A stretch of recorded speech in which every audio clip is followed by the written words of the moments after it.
के बाद दूसरी, तीसरी, चौथी, अपने बिजनेस में 1, 2, 3, 4, 5, 6 लगातार, अपने परिवार में, अपने कैरियर में लगातार डिसअपॉइंटमेंट। लेकिन वो भूल जाते हैं कि उन्होंने भी परमेश्वर को लगातार निराश किया है।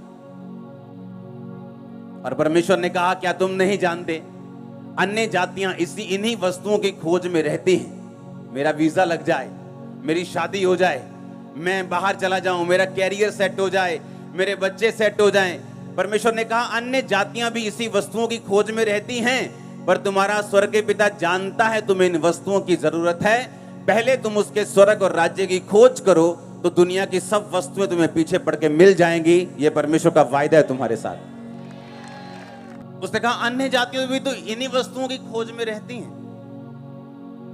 वो भी तो जाती है ना, बाबा जी मेरा काम कर दो, रास्ता नहीं खुल रहा, कृपा कर दो। तो परमेश्वर ने कहा, तुम भी तो इसी तरह से आए हो कि मेरा वीजा लग जाए, तो तुम में और उनमें फर्क क्या है? परमेश्वर ने कहा, पहले तुम परमेश्वर के धर्म और राज्य की खोज करो, तो सब वस्तुएं तुम्हें पीछे पड़ के क्या होंगी? मिल जाएंगी। हालेलुया। आपकी लाइफ में जो भी शारीरिक बदलाव शुरू होता है, सबसे पहले वो आत्मा में होता है। जब आप आत्मा में माहौल चेंज कर लेते हैं, तो शरीर में माहौल चेंज कर लेते हैं। जब आप आत्मा में बदलाव देख लेते हैं, तो शरीर में अपने आप बदलाव दुनिया में आना शुरू हो जाता है। यहोशू 5 उसकी 1 से लेके 15 आयत, इसको नोट करेंगे हम। मैं आपको 2 आयत से पढ़ूंगा। यहोशू 5 उसकी 2। उस समय यहोवा ने यहोशू से कहा, चकमक की छुरियां बनाकर दूसरी बार इजरायलियों का खतना कर दे। तब यहोशू ने चकमक की छुरियां बनवाकर खलड़ियां नामक टीले के पास इजरायलियों का खतना कराया।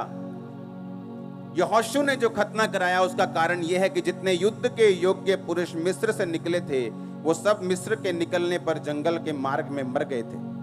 जो पुरुष मिस्र से निकले थे, उनका सबका खतना हो चुका था, परंतु जितने मिस्र के निकलने पर जंगल के मार्ग में पैदा हुए थे, उनमें किसी का खतना ना हुआ था। हालेलुया। जब खतना हो गया, तो 9 आयत में लिखा, तब यहोवा ने यहोशू से कहा, तुम्हारी नाम धराई जो मिस्रियों में हुई है, उसे मैंने आज दूर किया है। इस कारण उस स्थान का नाम गिलगाल पड़ा। सब बोलो आमीन। परमेश्वर ने कहा, इनका खतना कर दो। पुराने नियम में खतना जरूरी था। तो बाइबल कहती है, जब उनका खतना हुआ, तो परमेश्वर ने कहा, आज मैंने तुम्हारी नाम धराई मिस्र में से क्या की है? दूर की है। इसका मतलब मिस्र में अभी भी उनकी नाम धराई थी। ले चले गए यहोवा दे कोल, की मिलिया इन्हां नूं?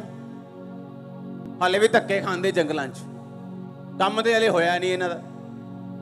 लेकिन काम इसलिए नहीं हुआ क्योंकि उन्होंने परमेश्वर के वचन को क्या नहीं किया था? पूरा नहीं किया था। परमेश्वर के वचन में लिखा था कि हर एक इजरायली खतना करवाएगा, और उनमें से कोई भी खतने वाला नहीं था।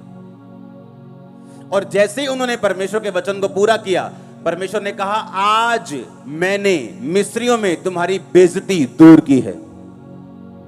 जब आप स्पिरिट में चलते हैं, आत्मा में चलते चलते, जब आप परमेश्वर की एक्सपेक्टेशन, जो परमेश्वर चाहता है, जो परमेश्वर आपसे एक्सपेक्ट करता है, जो वो आपसे चाहता है कि आप करें, जब आप पूरी कर लेते हैं, आपका जो आसपास का माहौल है वो एकदम से चेंज हो जाता है।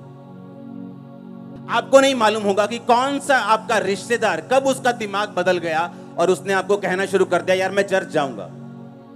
आप मेरी बात समझ रहे कि नहीं? आपको इसका प्रोसीजर मालूम नहीं, आपको कैसे हुआ ये मालूम नहीं। कैसे मेरे परिवार ने कह दिया, जो एक दिन विरोधी था, कि हम बपतिस्मा लेना चाहते हैं, कैसे हो गया? प्रोसीजर मालूम नहीं, तरीका मालूम नहीं, लेकिन ये मालूम है कि हुआ कैसे, कैसे हुआ ये नहीं पता कि दिमाग में क्या आया, लेकिन डाला किसने? परमेश्वर ने। और डाला कब? जब उसके वचन को पूरा किया गया। पहले भी समुद्र 2 भाग हुआ, और बाइबल कहती है इस खतने से पहले जब वो जा रहे थे एक जगह, तो नदी पार करनी जरूरी थी।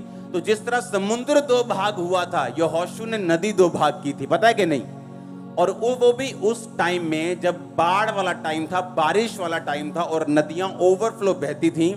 बाइबल कहती है जब यहोशू याजकों से और लोगों के साथ बाढ़ के बीच में गया, तो पानी दीवार की तरह इधर और दीवार की तरह इधर, जिस तरह समुद्र में ठहरा था वैसे ठहरा रहा।